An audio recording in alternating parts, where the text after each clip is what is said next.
There are 12 tribes of Israel throughout the Bible. But when we reach the book of Revelation, something strange happens. One of the tribes is missing. Dan completely disappears from the list. So why was Dan removed from Revelation? Jacob, the patriarch of Israel, had 12 sons. Each son became the head of a tribe, forming the foundation of the nation's identity.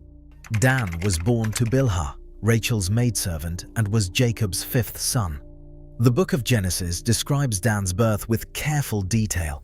Genesis chapter 30 verse 6 records Rachel saying, "God has vindicated me. He has listened to my plea and given me a son." She named him Dan. The name means he judged. The 12 sons are listed several times in Genesis. Genesis chapter 35 verses 23 to 26 record the sons of Jacob as Reuben, Simeon, Levi, Judah, Dan, Naphtali, Gad, Asher, Issachar, Zebulun, Joseph, and Benjamin. Dan's name appears alongside his brothers without any hint of separation or controversy. These lists establish Dan as a full member of the family with the same rights and expectations as the others. This record is clear. Throughout the early chapters of the Bible, the phrase, "the 12 tribes of Israel," always includes Dan. The genealogical records in Genesis treat each son as an essential branch of the family tree. There is no sign of exclusion or special warning. Dan stands on equal ground with Reuben, Judah, and Joseph. His descendants are counted among the people of Israel, destined to inherit a portion of the promised land. This starting point sets a baseline. Dan's place among the tribes was never in question at the beginning. But as the story continues, that certainty will be tested in unexpected ways. Revelation chapter 7 opens with a roll call of the tribes of Israel. 12 names are listed, each tribe receiving a special seal. The passage moves methodically. Judah, Reuben, Gad, Asher, Naphtali, Manasseh, Simeon, Levi, Issachar, Zebulun, Joseph, and Benjamin. But as the list unfolds, one name is missing. Dan is nowhere to be found. The absence is not a minor detail. In every earlier biblical list, from Genesis through Chronicles, Dan is counted among the tribes. Yet here, in the final book of the New Testament, Dan's name is absent.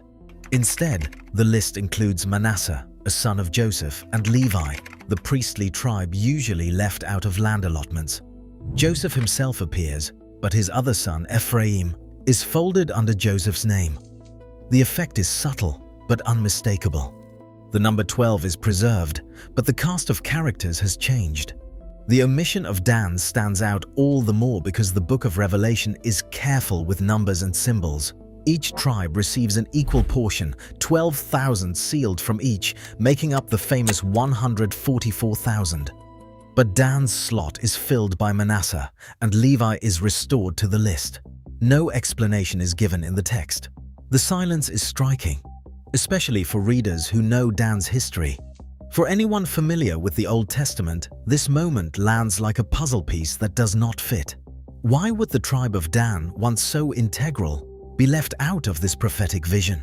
The question lingers, inviting a closer look at the tribe's journey through Israel's story. When the Israelites divided the promised land, Dan received its share along the Mediterranean coast.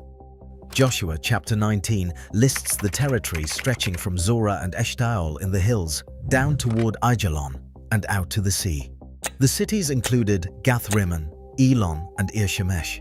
On paper, it looked like a valuable region, rich in farmland and access to trade routes. But the reality on the ground was very different. The book of Judges describes how the Amorites, the powerful people already living there, kept the Danites from settling in the plains. Judges chapter 1 verse 34 states that the Amorites pressed the people of Dan back into the hill country, for they did not allow them to come down to the plain. Instead of thriving on their allotted land, the Danites found themselves confined to rugged hills, unable to drive out their enemies. The original promise of a coastal inheritance slipped out of reach. With their territory squeezed and their future uncertain, leaders from Dan sent out 5 scouts to search for a new home.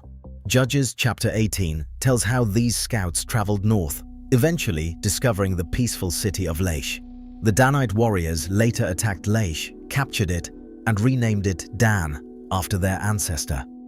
This northern migration marked a turning point. The tribe's center shifted far from its original land, and the new city of Dan became the tribe's lasting home. This journey, from the hills of the south to the far north, reshaped the tribe's identity. The Danites' story now carried the weight of displacement, struggle, and adaptation, setting the stage for later events that would shape their reputation in Israel's history.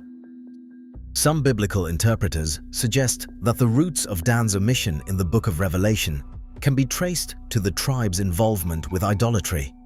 The book of Judges, chapter 18, verses 27 to 31, records that the Danites, after capturing the city of Laish, set up their own shrine. The passage says, "They set up for themselves the carved image, and Jonathan the son of Gershom, son of Moses, and his sons were priests to the tribe of the Danites until the day of the captivity of the land. So they set up Micah's carved image that he made, as long as the house of God was at Shiloh." This local shrine, built around a stolen idol, stood in direct opposition to the central worship God had commanded in Israel. Centuries later, the city of Dan became a focal point for national idolatry. After the kingdom split, King Jeroboam of Israel feared losing his people to Jerusalem's temple. He set up golden calves as alternative worship sites, one in Bethel and one in Dan. The book of 1 Kings chapter 12, verses 28 to 30, records Jeroboam saying, "Behold your gods, O Israel, who brought you up out of the land of Egypt." The text adds, "And this thing became a sin, for the people went as far as Dan to be before one." The image of the golden calves became a defining example of that national drift away from the worship God commanded. Because of these events, many interpreters connect Dan's absence in the book of Revelation chapter 7 to its history of leading Israel into idol worship. The theory is that the tribe's repeated embrace of false gods made it a symbol of unfaithfulness, and so it was left out of the list of those sealed by God. Still, it is important to acknowledge that the Bible does not state this reason directly.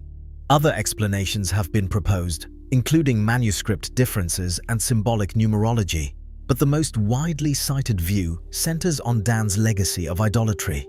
The silence of the text leaves room for careful interpretation, not certainty. Throughout Israel's story, being born into the right family or carrying a famous name has never been a guarantee of blessing.